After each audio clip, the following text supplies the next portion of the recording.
This episode of the podcast is sponsored by Clean Cut Barbershop, located on 21 East Kelsey Avenue in Salt Lake City, Utah. To schedule an appointment, visit cleancutbarbershopslc.com. Walk-ins are also welcome. Mention Short Story Bingo and receive $5 off your first visit. Now, on to the show! Ooh, that's a bingo! Is that the way you say it? That's a bingo. You just said bingo. Bingo! How fun! That is how you say it, man. This is Short Story Bingo, episode 37. And I am your host, Nate Chacon III. Welcome back to me, man. I've been working very hard. Well, hold on, excuse me. If this is your first time, welcome. If this is your second time, the retention program is working. What we do on this podcast is I read stories that you might not otherwise pick up or even recognize they're around. I'm a glorified narrator to some of these stories. And so it is like Audible, sort of. Anyhow, so welcome, and I'm glad you guys made it back. We're on episode 37, as I said. Episode 36 is in the books for sure, and I certainly appreciate all the feedback on that. That was Screaming Across America. Really interesting story, pretty funny as far as like just the dynamic of how it's going down. But I just wanted to say thank you guys for sticking around. I've had a interesting and just really jam-packed time frame last 4 weeks. Just getting my feet wet with this new show on KRCO 90.9 FM, the Friday Night Fallout show, and you're more than welcome to listen to that every Friday from 10:30 to 1 p.m. or 1 a.m. 10:30 p.m. to 1 a.m. You can listen on the app, just search KRCL, or you can go online, krcl.org, but I host that with my boy Keith McDonald. It's a hip-hop radio show, so it's fun. Anyhow, but we're back. Short Story Bingo's in full effect. Got some new technology that I'm working with, so I'm pretty excited about that.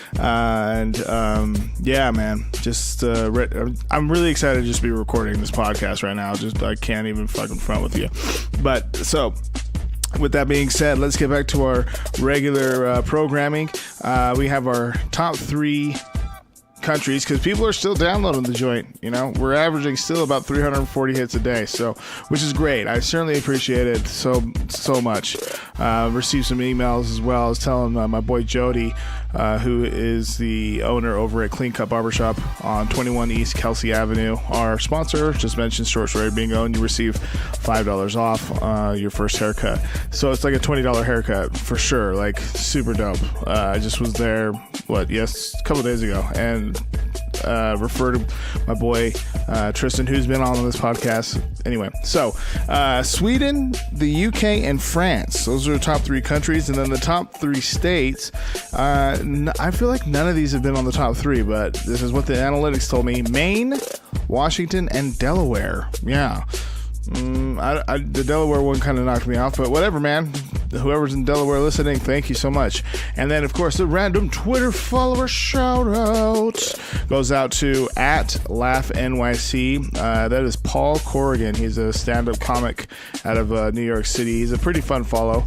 Yeah, give him a shout. Let him know that you're here because of Short Story Bingo. Anyway, so yeah, I wanted to make sure that I got all my stuff out of the way before I actually just start talking a little bit about what this.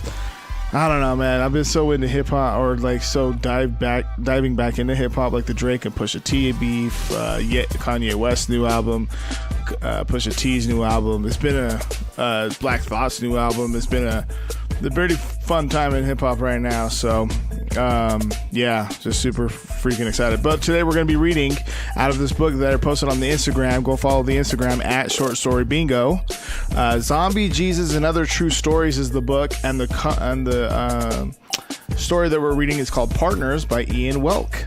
So sit back, relax, put on your headgear, because we're about to take a ride through the atmosphere. Zombie Jesus and Other True Stories, episode 37, full effect, Short Story Bingo, and of course we got to do the intro song.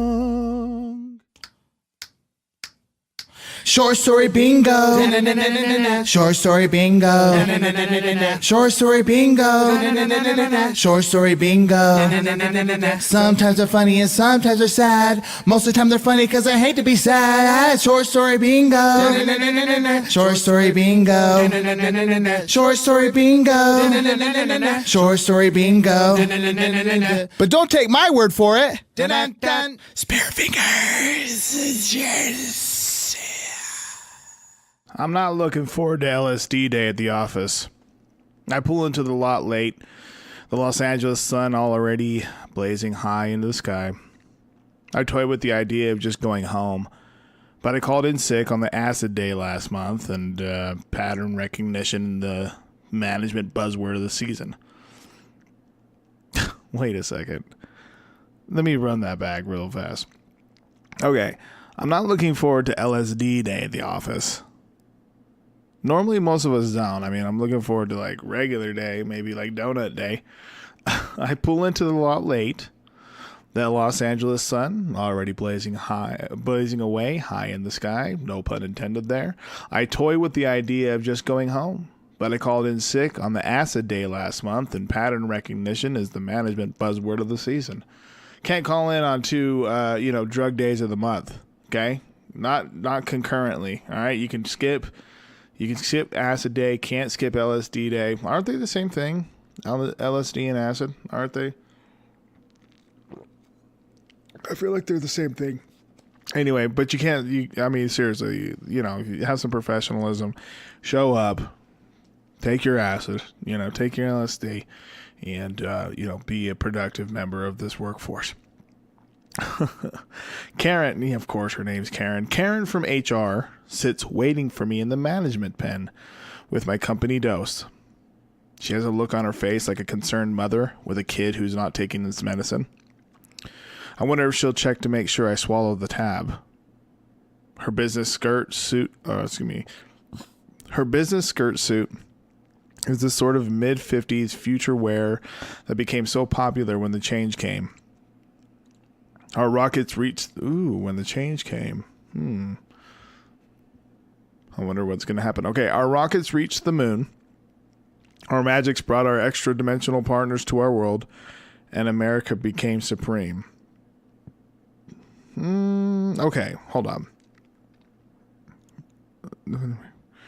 20 years later, okay, hold on. Let me, because I'm trying to unpack this too.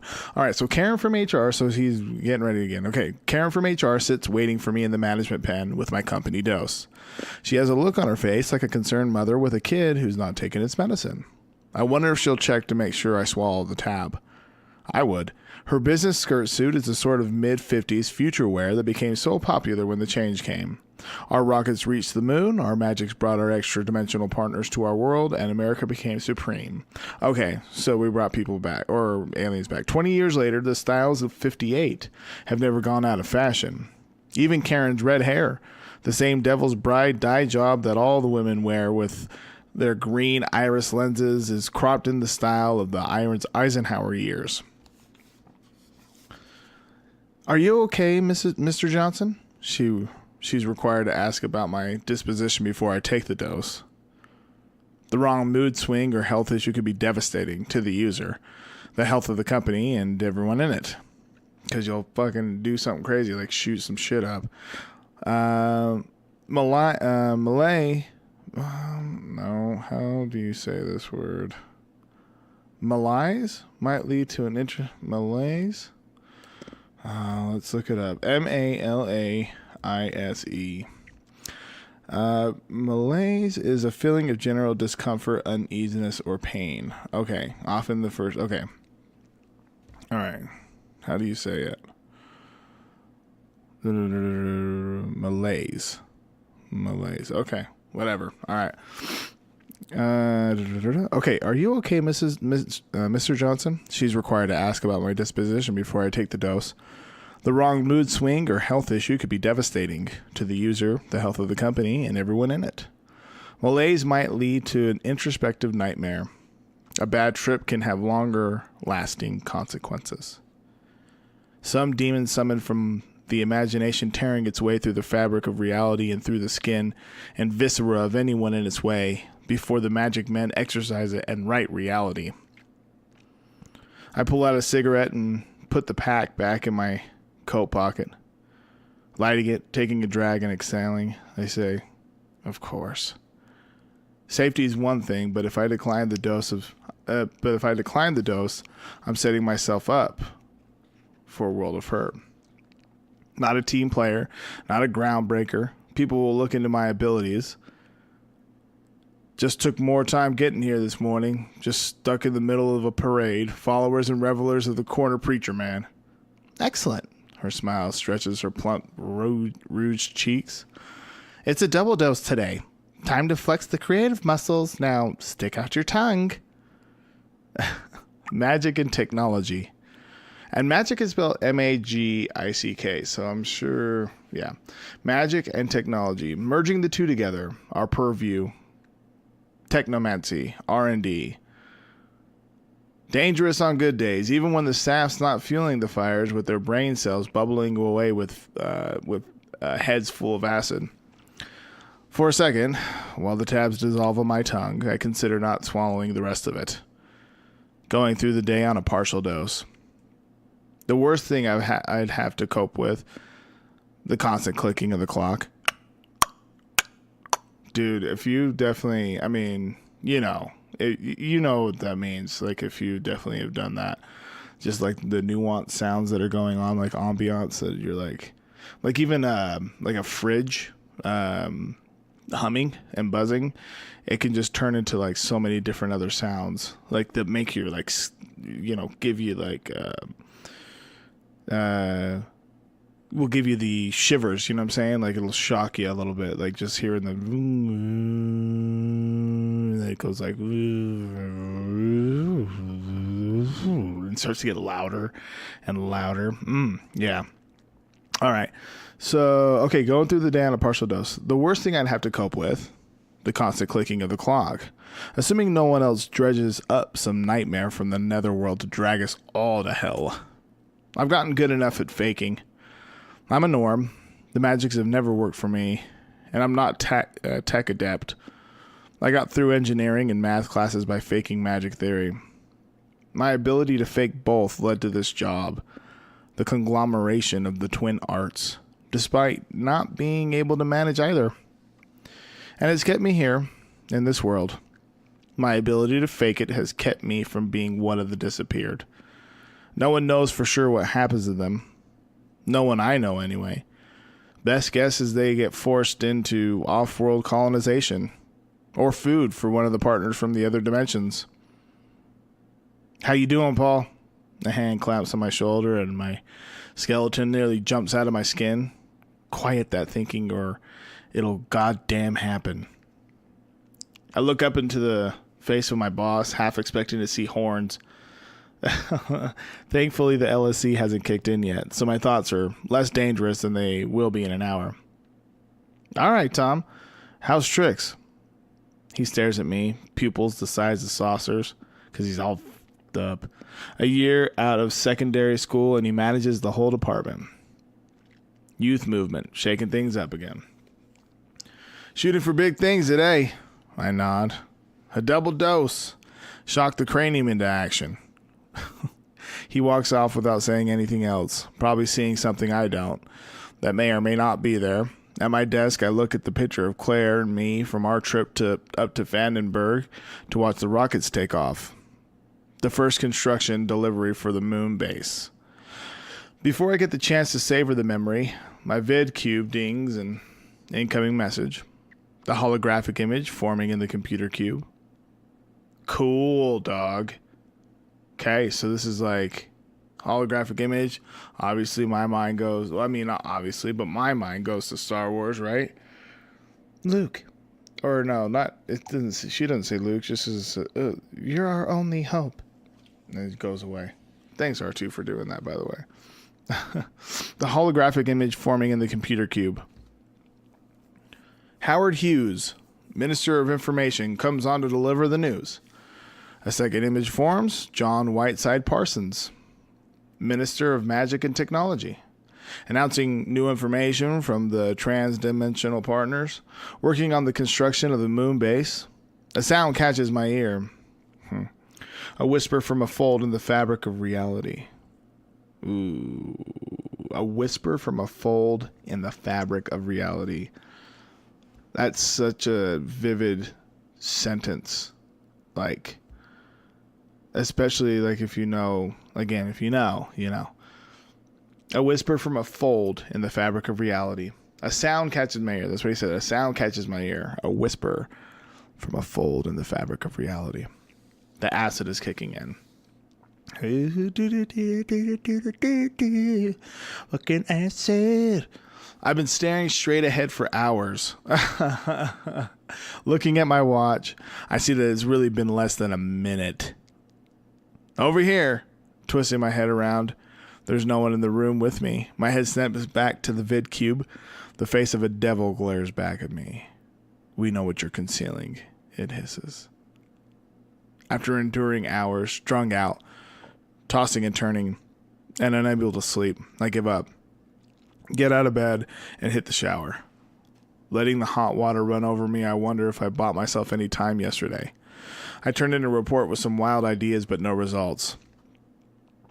The bosses seem to go for the ideas, but at some point I figure they'll want results. I don't know what happens then, just that I'll probably learn firsthand what happens to the disappeared. After I turn the water off, I just stand there a while, listening to the water drip onto the shower floor. My mind numb from the damage of the day before. It takes longer than I planned to get dressed and go over to Claire's for dinner. My mind, a mix of looking forward to being, a mix of looking forward to being with her, combined with dreading the time with her family. A situation so stiff and formal that I'm unlikely to even get to speak to Claire beyond the pleasantries. I have the cabbie circle the block once before entering the grounds of her family's estate. Because that's what you gotta do. A black car caught my eye on the way here. I'm sure I've seen it elsewhere. Circling's no guarantee it's not there. When the partners and their commissars, K-O-M-M-I-S-A-R-S. I'm going to say commissars. When the partners and their commissars can travel through reality full. Okay, hold on. Okay, I have the cabbie circle the block once before entering the grounds of her family's estate. Just to probably just make sure that no one's following or something. A black car caught my eye on the way here. I'm sure I've seen it elsewhere. Circling's no guarantee it's not there when the partners and their commissars can travel through reality folds. Just because you're not paranoid, I muttered. The cabbie drops me at Claire's security gate. A servant shows me through the foyer and into the library. The agency gives all the servants British-sounding names, regardless of their background. I'm shown in by a Chicano man from Boyle Heights named Jeeves. That's a real interesting name for a Chicano man, Jeeves. Dude, if I was growing up and I had a friend, yo, what's up? Yo, this is my boy Jeeves, and this is my other homie Hector. Did you say Jeeves, Dag? Yeah, but we just call him, Jay. We just call him Jefe. No, they don't call me Jefe. They just call me Jeeves. That's a really funny name. I'm glad that they made the Chicano man named Jeeves. I'm shown in by a Chicano man from Boyle Heights named Jeeves. Claire's father is waiting in the library. He doesn't look pleased, but then I've never seen him smile. You're here. Come sit down. He waits for me to take a seat on the sofa. I sit at the other edge, leaving the center cushion between us. How are things at work? The question isn't what I was expecting. Fine, I think. Should I be worried? Claire's father has connections with the Ministry of Internal Security. If he's heard something, I need to get working on a plan B fast. No, he says, shaking his head, but his eyes look less sure. No, come on, let's eat. I follow him to the easy chairs in the living room. Claire and her mom are already seated. I catch the glint in Claire's eyes as I walk in and tell her she looks beautiful. She thanks me, and the warmth in my heart quickly fades, knowing that will be the extent of our contact in the formal dinner. So it's just like, okay, now we're just sitting at the table. All right. It's been months since we got away together on our own. That trip to Vandenberg, watching the rockets go up. The two of us together in the convertible, staying out until the dark. Watching the bright lights of the satellites pass overhead, which is super fucking random, but if that's what you guys are into, watch the satellites. We had more time to ourselves in that weekend and then in the year we've been together. Paul, you may sit next to Claire, the old man says. There are 4 of us, so the servants have set up 4 easy chairs and wheeled in 4 TV trays in front of the wall of televisions. There are 9 televisions along the wall because it's a fucking bar, but the larger one in the center is in color. Okay, and the sound comes from that one. The other 8 televisions are divided between the science and magic channels, leaving the news for the one in the center. We catch the tail end of a story on a ruling from the Bone Court. Something involving the rights of the spellcaster over the rights of someone victimized by fallout from the spell. Okay? So this is like Magic CNN, man. Parsons comes on and reads a statement announcing another push to encourage experimentation at home, looking for breakthroughs. A maid comes in carrying a stack of 4 TV dinners. Gotta love 'em, man. Banquets. She sets each down before peeling back the tin foil. Another servant comes in and sets down glasses filled with, you ready for this? Filled with Tang. Filled with Tampico. Filled with orange drink. Before returning with a carafe of water to mix into it. The first maid, a young black woman, bursts into tears.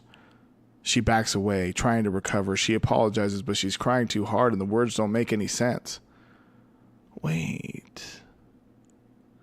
Doesn't that kind of reminded me of Get Out? When the maid goes in and she just like starts crying a little bit. That just came straight to my head. Let me reread it, and if you've watched the movie Get Out, then you'll know what you might not know what I'm talking about, but maybe it'll spark. Okay, a maid comes in carrying a stack of 4 TV dinners. She sets each down before peeling back the tinfoil. Another servant with a carafe of water. Is it carafe? C-A-R-A-F-E? Carafe? So, I'm going with carafe. Filled with Tang before returning with a carafe of water to mix into it. The first maid, a young black woman, bursts into tears. She backs away, trying to recover. She apologizes, but she's crying too hard and the words don't make any sense. Mary Kate, you have to stop this nonsense. Your daughter's gone. You need to accept this. Claire's mom sounds pissed, but there's a tell. She's sounding pissed because it's what she thinks she's supposed to do. It takes her a second to get into the role. She has to prep first before she can play angry. Now, dear, the old man says, lighting a pipe, Mary Kate is part of this household. We must encourage her to do her best. We wouldn't want any more of her family to meet with misfortune. I do all I can to focus on the brown goo of my Salisbury steak. We must all do what we must to contribute, the old man continues. Right, Paul? He stares at me with a wicked gleam in his eye that puts all the hair on my arms on end and makes me shit a little. After the look her old man gave me the night her old man gave me the night before, I can't believe I'm in the back of a car with them going to the church the following morning. Yeah, I don't know, man. I mean, that's just what you do, you know? I mean, you just get in the fucking car because, you know, there's your in-laws, so you don't think they're going to kill you, right? I mean, maybe. Is that where this is going? Okay. After the look her old man gave me the night before, I can't believe I'm in the back of a car with them going to church the following morning. Yeah, man. All right. The chauffeur pulls to the curb at Hollywood and Highland and walks back to let us out of the car. The cold and the wet hit me as soon as I step out. The chauffeur holds an umbrella, very kind, I love that, for Claire's parents, all the way up the steps to the Babylon Gate leading to the lodge entrance. Like many of the Hollywood fixtures built before Parsons' experiments in magic and rocketry, the Babylon Gate transformed from set design to full functionality, following Parsons' success. Atop the gate, hundreds of feet above, reliefs of the eagle-headed... okay, hold on. I'm just reading the sentence because it's fucking weird. Okay, atop the gate, hundreds of feet above, reliefs of the eagle-headed Nisroch and the Assyrian god Ashur beckon us inside to a place between worlds. Let me look those up. I just want to give Nisro. Nisroch. Oh, okay. It's a former Assyrian god, but okay, but it looks like, yeah, it's an eagle. Got an eagle head, but it's like a eagle head, like off of a hieroglyphic eagle head. But it's pretty cool. It's pretty cool looking. Okay, so that's like on this temple, and then also Ashur.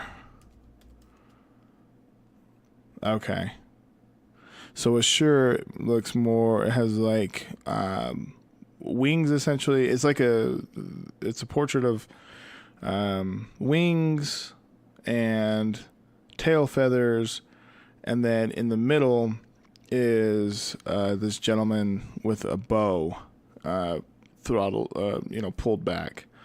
So these are the things that they're seeing as they're going in. Okay.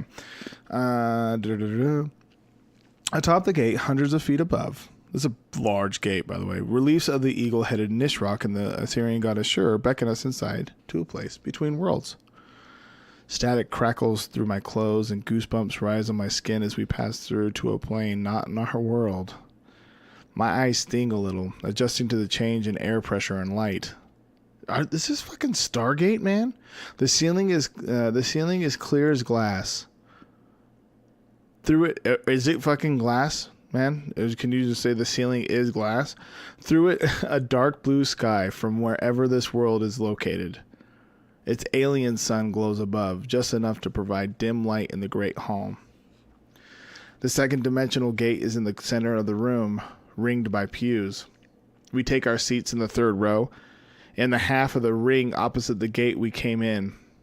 Claire removes her hat, like a lady. The church dress is corny and old-fashioned, but she looks gorgeous in it. And it's almost a shame that she has to take it off. Seeing her start to disrobe, I remove my coat and start on the buttons of my shirt.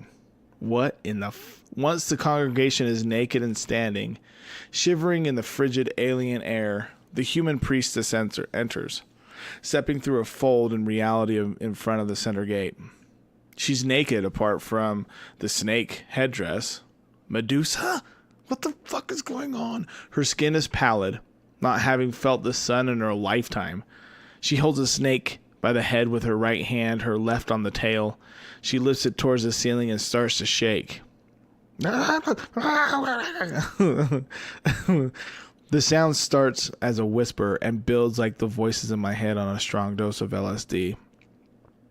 I'm sure, dude, I bet this is a fucking trip. I bet that he's still tripping. I wouldn't bet like money on it, but I don't know. I'm sure the voice says something to me personally, but it's too far away to understand. And then it's louder, but not in any human tongue. It punches through into our reality like thunder. The gate powers up and flashes, and when my eyes readjust, the speaker is standing in the center of the room, towering over the priestess. Oh my god.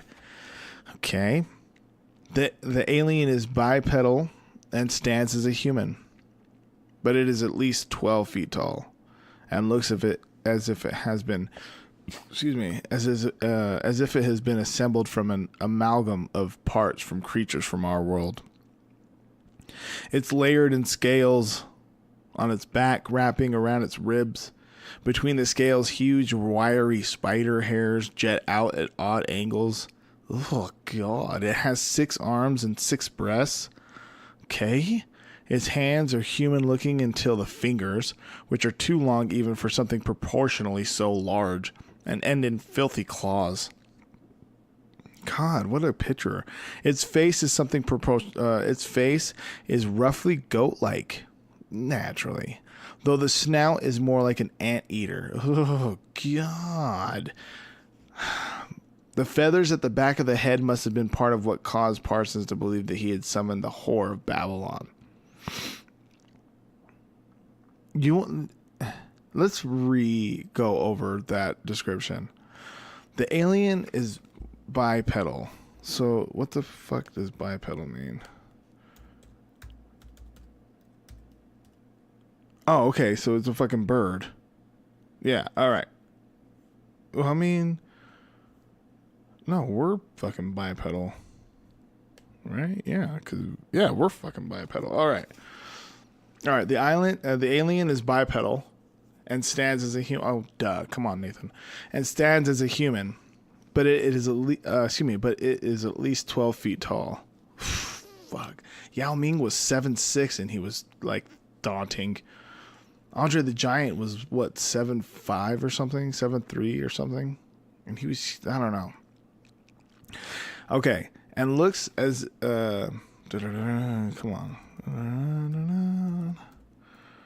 Okay. And looks as if it has been assembled from an amalgam of parts from creatures from our world. Okay, so it's like, just a smorgasbord, a mixture, of these fucking things. It's layered in scales on its back. Okay, I'm trying to picture this. Okay, all right. It's layered in scales on its back, wrapping around its ribs. Okay, between the scales, huge wiry spider hairs jet out at odd angles. Just spider hairs. I wonder how like hella wiry they are. I mean, it says wiry, but like, do they cut you? Can they fucking? It has 6 arms. Oh my God, how many arms did Goro have? I think only 4, right? Yeah, 4 arms, so 6 arms. Holy shit. Ugh. Okay. Has 6 arms and 6 breasts. Very specific. Its hands are human-looking until the fingers, which are too long even for something proportionally so large, and end in filthy claws. Ugh.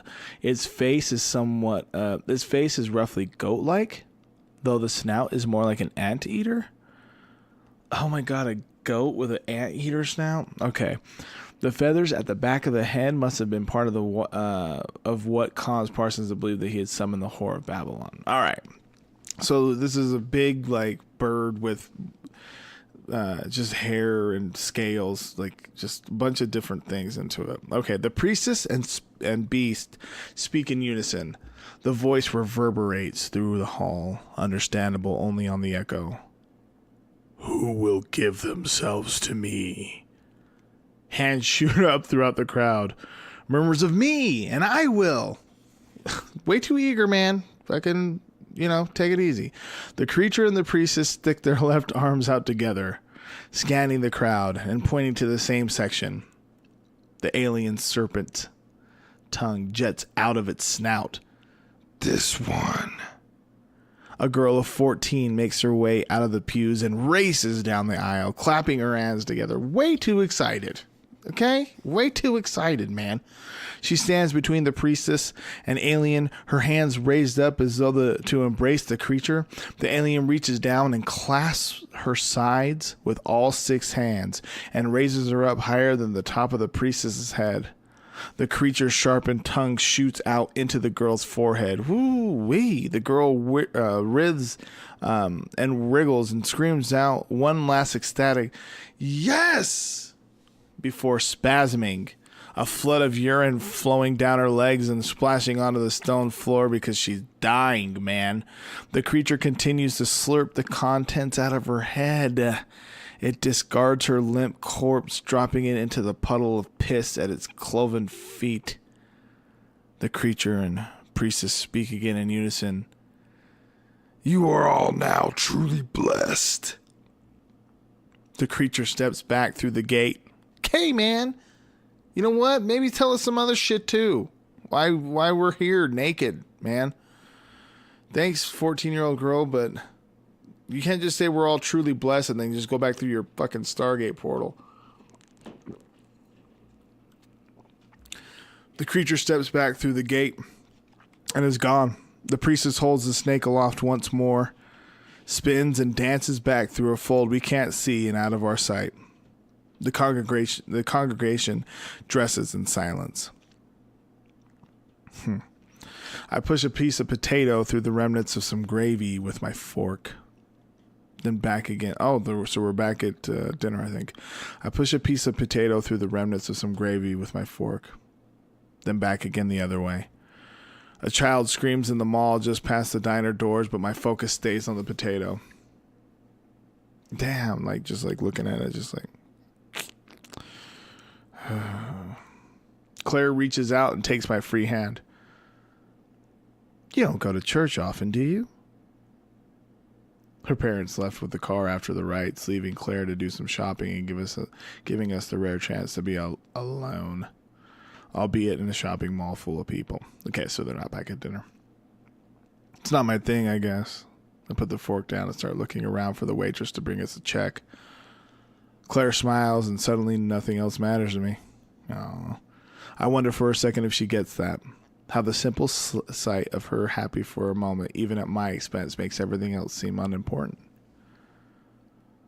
I'd say it's more than that, but maybe we can change your outlook. It's important. I'm about to say, oh, okay, hold on. That was her saying that. I'd say it's more than that, but maybe we can change your outlook. It's important. I'm about to say something when the waitress butts in with, can I get you anything else? And I lose my train of thought. Just a check, I mutter. Someone passes by outside, a dark shape of a suit and hat, moving by in the reflection of the wall mirror. And I can't help but think that same shape's passed by several times. Your father doesn't have people following us, does he? At the mall? She shakes her head, laughing. You really got a scare watching our friend from beyond, didn't you? That whore at the church? Of course. Don't think of it as horrible. She gave her life so we might all be blessed. And did you hear her? To experience such bliss? I can't believe she'd think to do this. Claire, promise me that you'll never volunteer yourself. What? I can't promise that, Paul. She looks so sad that it's like the work her smile did is undone. Who knows what the future holds? I'd be devastated. We all die. At least when you volunteer, you give yourself to the greater good. You're killed in front of a crowd. She doesn't say anything, but her eyes flash an angry argument as she digs through her purse. I don't expect you to understand. As she digs through her purse, I don't expect you to understand. She's just like, I just don't. Try moving over too many lip glosses. I don't expect you to understand, okay, Paul? She gets up and walks out of the diner. Damn it! I pull out the cash enough to more than cover the check and tip and leave it on the table. Claire! I call, leaving the dinner and entering the mall. Paul Johnson? A man in a dark suit and black hat steps in front of me. There's two taller men dressed the same way behind him. We need you to come with us. I can't move my arms and my vision is foggy. I remember getting jabbed with a needle. And I try to ask about it, but my words come out like someone speaking Latin backwards. He's now aware, a voice says in an accent that I can't place. Two sets of hands grab me by my shoulders and pull me into a chair. They bend my arms back and bind them with a coarse rope burning into the flesh of my wrists. A reeking stench hits me like a wave before they haul me back and put a bright light in my face. Mr. Johnson, we know you are awake, yes? The speaker is behind the chair.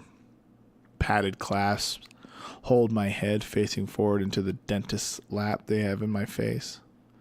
That's where I am. In a dentist chair. The voice doesn't wait for my response. It has come to our attention that there is one in your department making the falsifications, yes? I recognize the voice.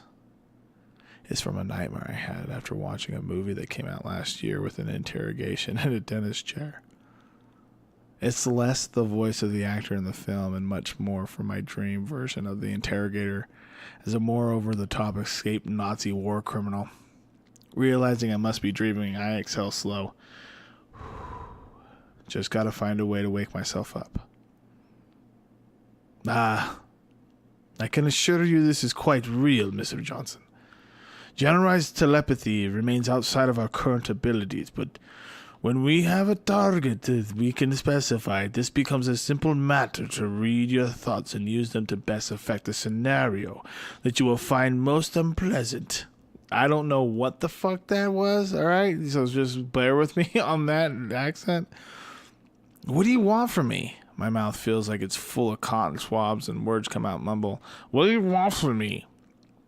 But the clearest thing I've said so far. What, Mr. Johnson? Your Mr. Parsons contacted my race, brought us here so that we might assist you. Have you asked yourself, Mr. Johnson, what it is that you want? Soon you will have a decision you must make. How will you serve your race? Will you continue making pretend that your current functions? Or will you give yourself to the betterment of the whole? You mean volunteer to sacrifice myself in church? Not at all, Mr. Johnson.